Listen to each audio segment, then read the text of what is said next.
My name's Jemille Charlton, Tech Sergeant, United States Air Force, stationed at Francis S. Gabreski Airport, West Hampton Beach, New York, my entire career. Currently airfield manager for the unit. I've done at least one tour to Afghanistan, past 18 years. It's a very interesting job we do. We have the combat search and rescue mission, personnel recovery. So we go out and try to find anybody who's an isolated person or someone behind enemy lines, things of that nature. I've had quite a few stateside deployments as well. Most recently, I was in Texas for Hurricane Harvey. We supported that mission down there. We were one of the first units on the ground there. Got quite a number of rescues between our C-130s and our H-60 Pavehawks. A lot of boat crews out there. Our PJs are doing a lot of good work. And myself at the time as an aircraft mechanic, I was crew chief on a C-130 aircraft. And we just make sure that the aircraft is mission ready and capable at the drop of a dime. I'm actually born in New Orleans, but I grew up right here in Bridgehampton.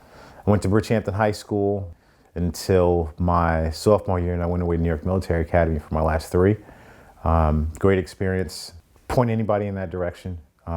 Definitely an experience. Got to see the world before I was 18. I enlisted a delayed entry program. Originally, I was going to go active duty Air Force, and then some of my advisors thought better for me if I went directly into the Air National Guard, which would allow me to go to school as well.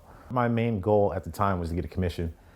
That being said, when I joined, I went in and went away to basic training. All Air Force, we go to the same place, Lackland Air Force Base. They call it the gateway to the Air Force. That's where our basic military training is. I had this big ego going in thinking that it was going to be no sweat. I was completely wrong. It was the tedious stuff that got me. I had everything squared away from my inspections to, marching and all that, but just having to go backwards in my mind, so to speak, my ego, I guess, basically is what I had to, learn in my training. So after basic military training, I went to Keesler Air Force Base for my tech school. That's where we learn, our actual career field. Because after September 11th, I was basically on and off of active duty. The whole school track kind of got derailed. By the time I went to Afghanistan, we had learned, when I say we as, a unit had learned a lot about where we were going. My unit was already there. I rotated in. We had a lot of pre-deployment training. We trained for years and years to do these jobs, and our job is to know as much as possible about where we're going. We did have some foreign nationals working with us for different things. The Afghans are beautiful people inside and out, and just kind of hope that over time that place can kind of get back together. I was kind of worked alone.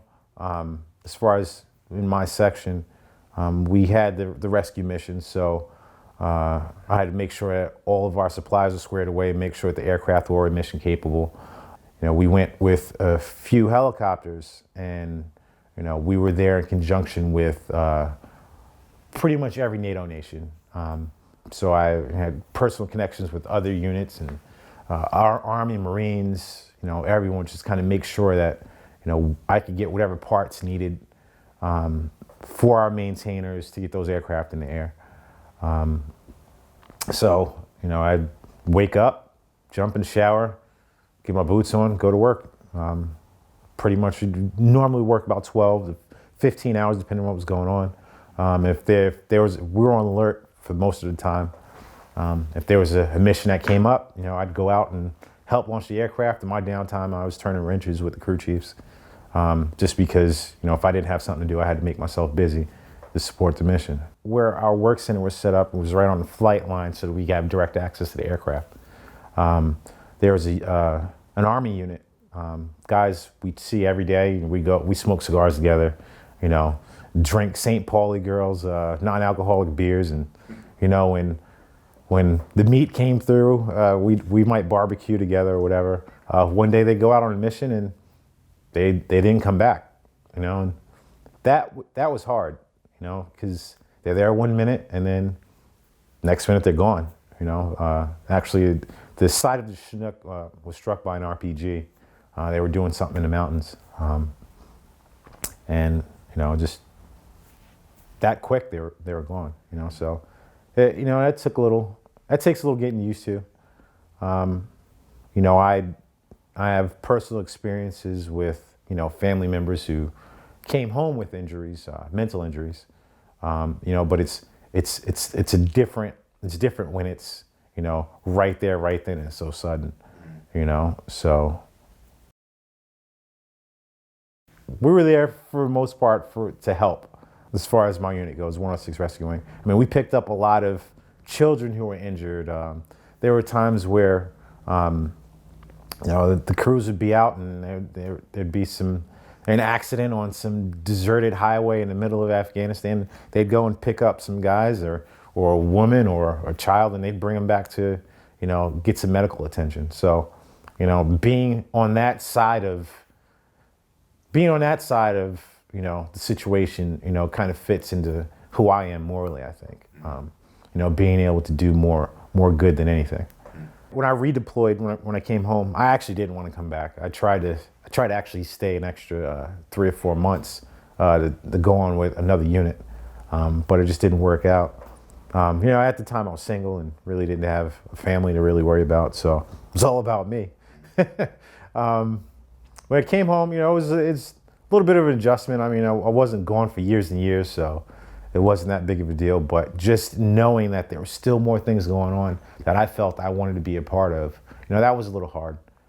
And at the same time, not being on active duty anymore as a guardsman or as a reservist, you live in two worlds. You can be active duty one day and the next year working a civilian job. So, I came back to people who really didn't understand what, being a citizen soldier, so to speak, meant. And I wasn't away on vacation for months. I was in a war zone, so that was very difficult to deal with. People and people who just aren't really, who take maybe themselves too seriously. Your pen ran out of ink. It's not the end of the day. It's not the end of the world. You can get another pen. But it was very interesting. Interesting time, be a young man, and to experience that. Came back and I was still working for a private airline out here in East Hampton. So there was a mix of people, like I said, who didn't understand, but then there were some who really did understand and that were very supportive and understood the fact that we were doing something that was outside of the East End.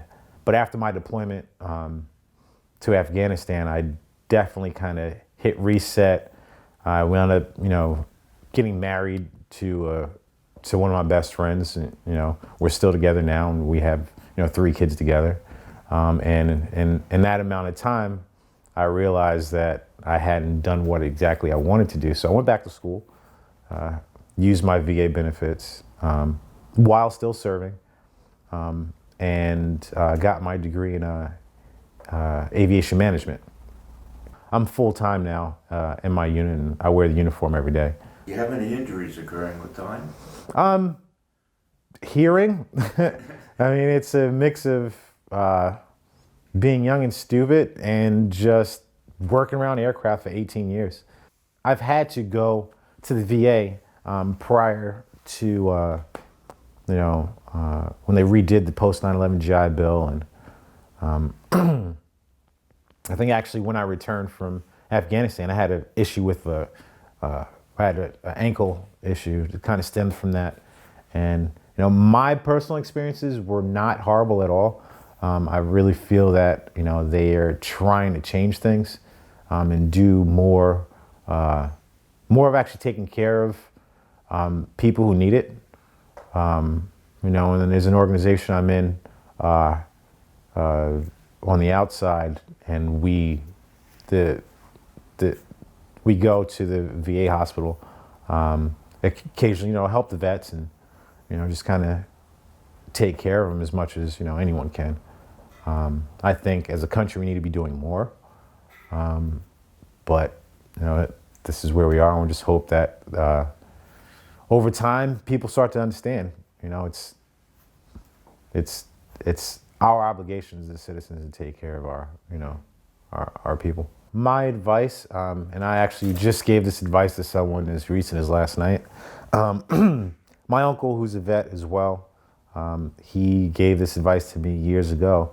He said, "Don't try to do it alone, you know, because you have all these experiences that, you know, you think about on a day-to-day basis. You know, you were completely involved in that world for so many years, or maybe short time, and you had all these people to rely on. And after time goes, you know, you start to separate yourself. You move on, you move away, you go into the civilian world, or you know, you just aren't really in that environment anymore, and you kind of feel you don't have your command structure, you don't have your buddies around. But you know, don't be scared to reach out. You know, there are a lot of services out there. You know, there's no reason why anyone should have to ever go through anything alone, especially if you served this country.